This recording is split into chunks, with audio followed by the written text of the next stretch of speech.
Hindi, kasi diba di ba may gig ka? Ah. Di ba may practice ka mamaya? Oo, hinihintay ko ng mga kabanda ko. Samahan kita. Eh, Oo nga! ngayon? Hindi, babawi lang ako sa'yo. Oo, Okay. mamaya. Pagdating ng kabanda mo. Sama talaga. Paalam na ako kay kuya.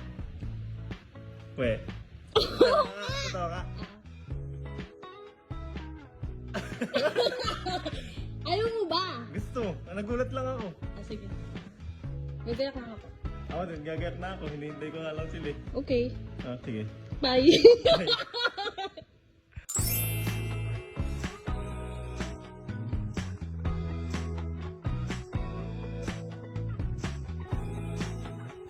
Dito na kami sa studio.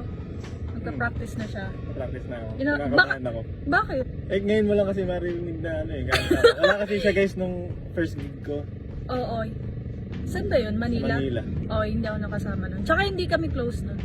At saka hindi pa niya ako naririnig kumanta ng sarili kong kanta ng live. Oo, kaya excited din akong mapakinggan. Okay, kinakabahan.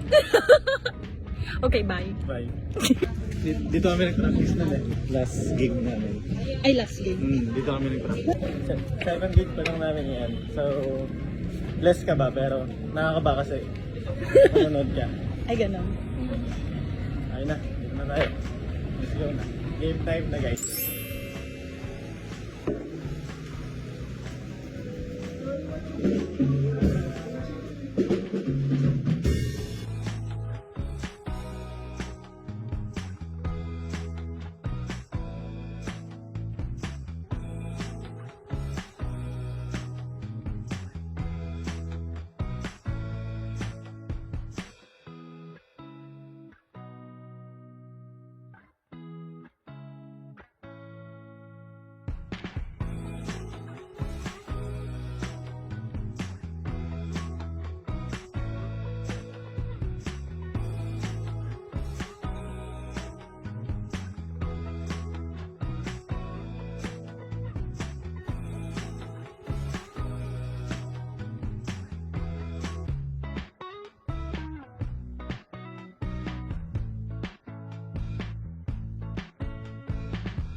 Ayan, check.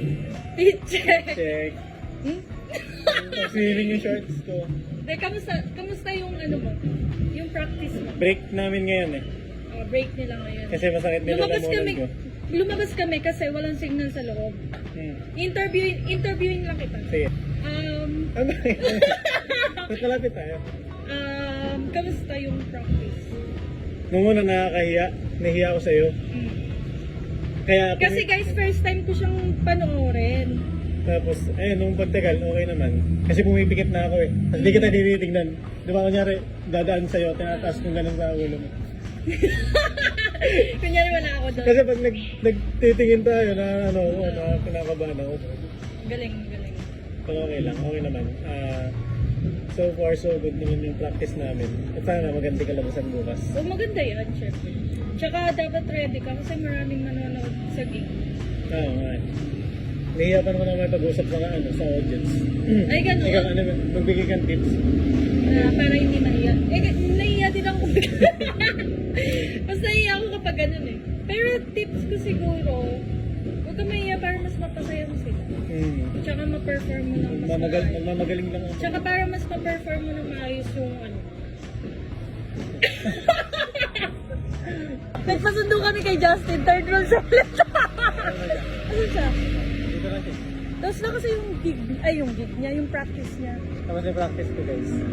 Ngayon, nasa yung Justin. Waiting kay Justin. Waiting room.